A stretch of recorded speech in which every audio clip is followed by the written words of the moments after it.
So I was actually going to film Brooklyn Nine-Nine to show you guys, but the video actually got taken down. So I got to show one of my own videos. It's going to be less interesting, but let's see how it looks and how it sounds.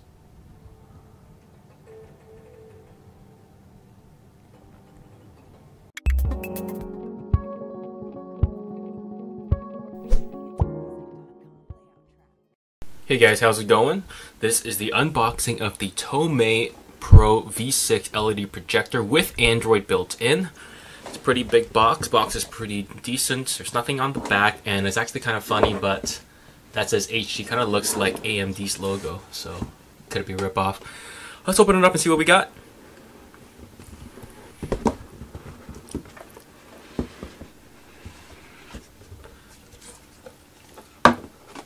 And here we have the projector.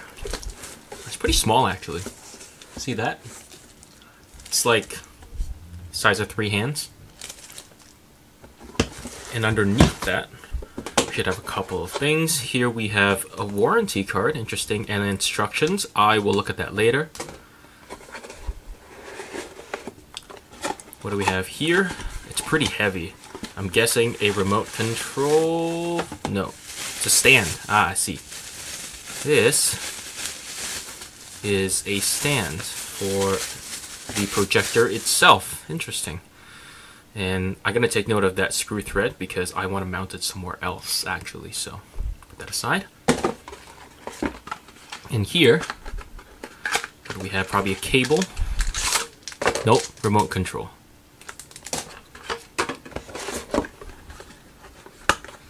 And here we have, interesting, what else is in here? So here we have it, interesting, 3D glasses. So we have a manual for the 3D glasses. We have a cable. This is a USB 2.0 cable with a cloth. And then finally, most likely, 3D glasses that I hope fits in my own glasses. I don't think so. And anyway, we'll look at those later. Okay. And finally, ooh, what do we have here? This is really heavy. This is, so this right here is the power cable for the actual projector itself. And this is a HDMI cable, which I already have like a million of, but cool, another one to add to my collection. Let's look at the projector itself. Okay, this is the actual projector itself. I'll have it upside down. Oh my goodness, I already got a fingerprint on it. So this is a matte plastic. As you can see, fingerprints will accumulate pretty readily on this, but then again, it's a projector, so who really cares? Because you're not going to be touching it a lot. Yeah, the surface of this is going to get dirty really easily. You can, I don't know if you can see it, but there's already a lot of dirt on this, and it's kind of yucky. From my fingerprints, that is. It didn't come dirty. So on the top we have the Toumei logo, we have the focus over here, which you can actually do on the remote control as well. And we have the middle button here, this is the power on, I believe. Okay, back here we have a couple of ports. That's actually quite a few ports, especially for a projector. Power, USB, HDMI, USB, Ethernet, and then an AV cable, headphone jack, not even a lot of phones have that now, and a micro SD card slot. Pretty cool. And then on the front we have the lens, and I'm guessing that's the IR receiver, and then vents for vents, my mind just went blank, vents for air cooling. And here we have the speaker, as you can see over here, speaker grill and speaker grill here. Apparently the speakers are supposed to be good, but we'll see what it's like. Finally, at the bottom we have, oh, sorry, that's the air inlet. So I don't know what that is. That's probably the air inlet as well, actually. And then here we have a, I believe that's a 1/4 inch mount for the stand that we saw earlier. Okay, moving on from the projector, we also have the remote, which is powered by 2 AAA batteries, which are not included. You got to get them yourself. And this is, well, it's a fairly light remote because there's no batteries in it, so it makes it feel a little bit not as weighty as it could be. The surface is matte black, so this, well, as you can see, I already made some marks on it over here. So the build quality of this remote is fairly average. It's probably even below average, but the one thing I like is the way the buttons click. It does feel very nice. I guess even cheap remotes are capable of having very nice clicky feeling buttons now. But here you have a couple of buttons. You have the power button here, 3D button here that kind of turns on and off 3D, a mute button, very nice, and then a focus plus and minus as well, so that you can focus it without having to reach for the projector. And then we have navigation keys as well as an OK. We have that's probably a replay or a back button. And then we have the home button and a menu button. Finally, volume up, volume down, and projector settings. Okay, let's power this up and see what we got. Okay, so I don't really have that many places to film this video, so there's going to be like that lamp in the way, but it shouldn't affect too much of it, so I'm going to turn it on. So turning it on takes, yeah, I mean, you can see for yourself, but first logo, Android Smart Projector. And the next part is where I actually get kind of annoyed. I'm not super annoyed because you can turn it off. And what I'm talking about is the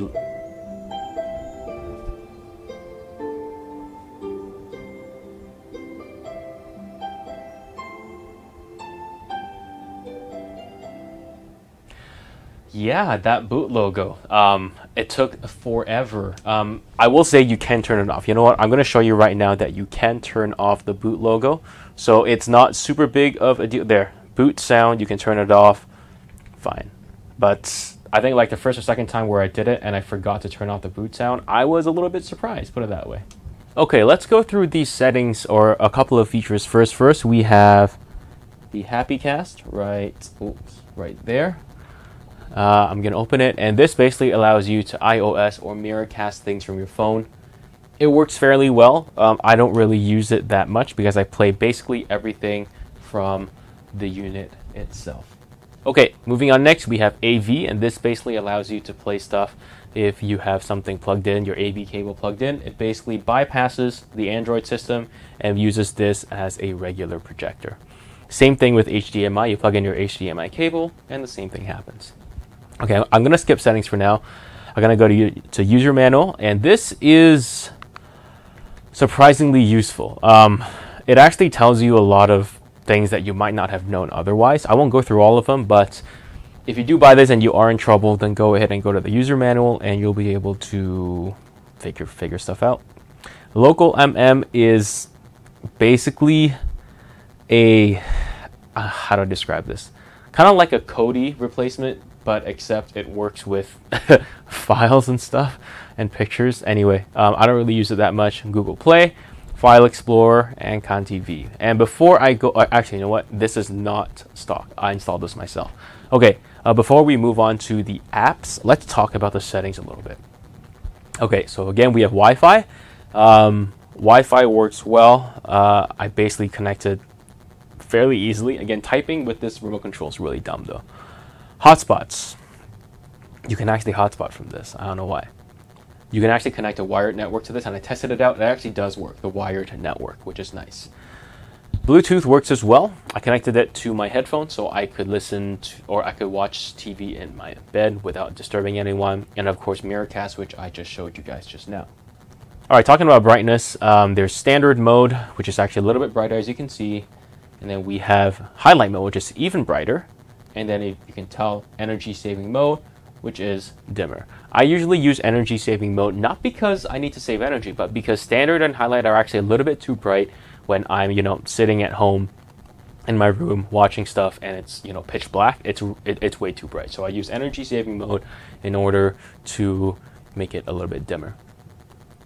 Keystone. This allows you to actually, for example, keystone. For example, you can do offset like this, or you can do trapezoid correction, which I actually use quite a bit. This allows you to, for example, if you're playing it offset, you can do whatever you want to it. I will say that whenever you're doing something like this, this isn't actually compressing the how do I say it? It's basically cutting stuff off, because you can actually see that the keystone correction here, it actually makes it a little bit weird. So I don't quite like using it that much, just because it makes things look a little bit weird, and all the edges get really strange as well. So it's there if you need it. Don't recommend it though. And then here we have projection mode, which basically allows you to reverse it. For example, now it's reverse, ceiling front, ceiling rear, and I'll go back to front. There we go. Okay. And then we also have a zoom, which I don't really use that much. You have a zoom ratio for different movies, TV shows, and stuff like that. And then you also have stepless zoom, which allows you to zoom, for example, kind of like this. If it's too big, if it's too small, you can zoom pretty easily. And let me just reset this. Okay. Finally, here we have video mode, which is basically color correction mode. And here, for example, you can go warm, which makes it a little warmer, cool, cooler, and custom, which I don't really use. I just go with cool because I like it a little bit cooler because I'm cool. Okay. Sound settings, sound output. Here we have, you can plug in a headphone jack, and you can plug something into the headphone jack and play from there. I don't really do that because I use the speakers built in, mainly because I'm lazy, not because it's actually good, put it that way. And I'll talk about that later. And then we have key tone, which is basically when you're tapping, you can actually hear. For example, I'll go closer so you can hear.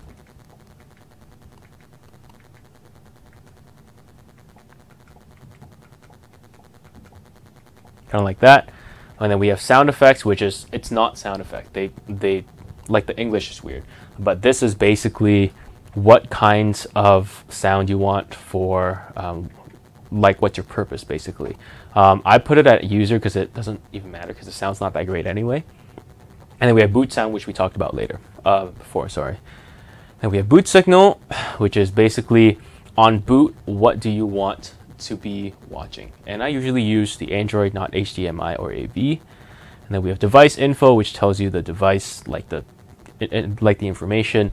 And as you can see, the memory here is 2 gigs, and that's going to be the limiting component of this that makes it not as fast as it could be. And that's an understatement. System update, blah, blah, blah, blah. Boot mode.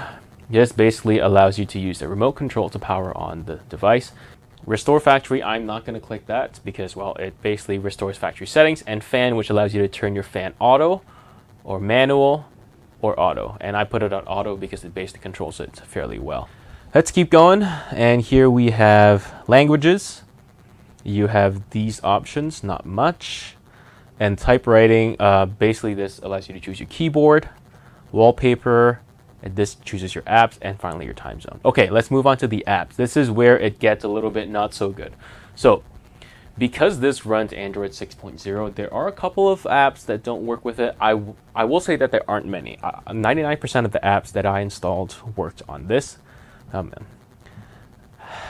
Okay, I don't want to skip over too much here, but for example, I installed, for example, Chrome works, Drive works, and you notice how I'm skipping over some.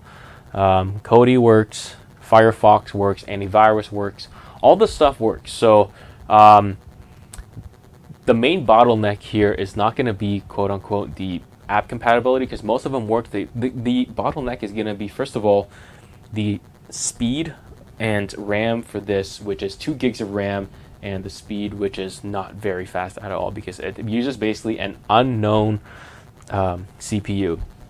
I couldn't even launch Asphalt 9 to play, which is absolutely ridiculous. The other problem that I have with this is the DRM info, which basically you'll see that this does not have Widevine certification. And Widevine certification is needed if you want to watch anything from Netflix, Disney Plus, Amazon Prime. So unfortunately, for example, Netflix here, it just doesn't work. Like you click on Netflix and just nothing happens. Okay, I'm gonna hit home because there's not a lot of RAM on this thing and it freezes up pretty quick. Okay, so if you're gonna buy this, for example, like Disney Plus and Netflix and stuff like that, it just doesn't work because it doesn't have Widevine.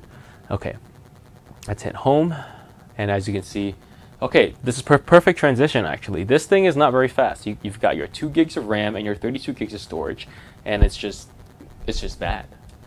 So what I can see here, as you saw just now where Netflix just black screened, every time you exit an app, it clears it from the memory because you only got 2 gigs, and that's just absolutely unacceptable. You need at least 4 gigs nowadays, which, yeah, you need 4 gigs. So, unfortunately, the main reason to get this projector is because you can just watch, Netflix and Disney Plus, but you can't because it's not supported.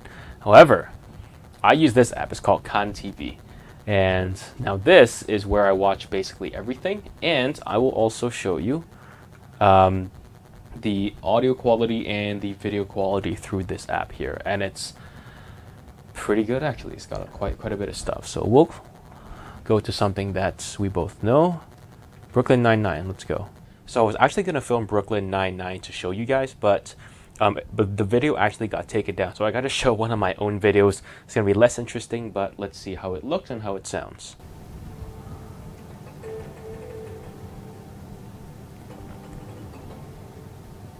This is Joying's latest Android head unit.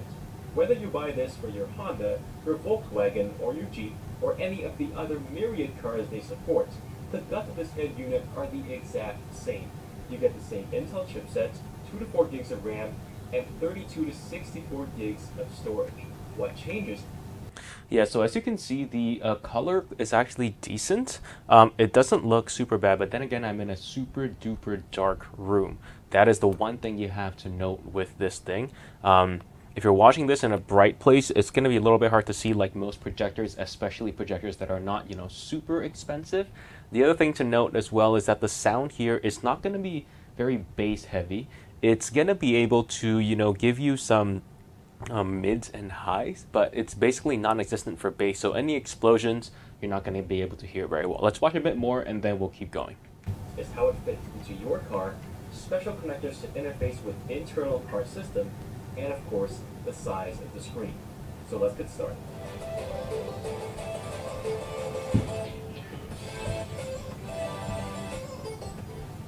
I cover a lot of ground in this review, so check out the timestamps right here if you want to see a specific section covered. Pretty cool, right?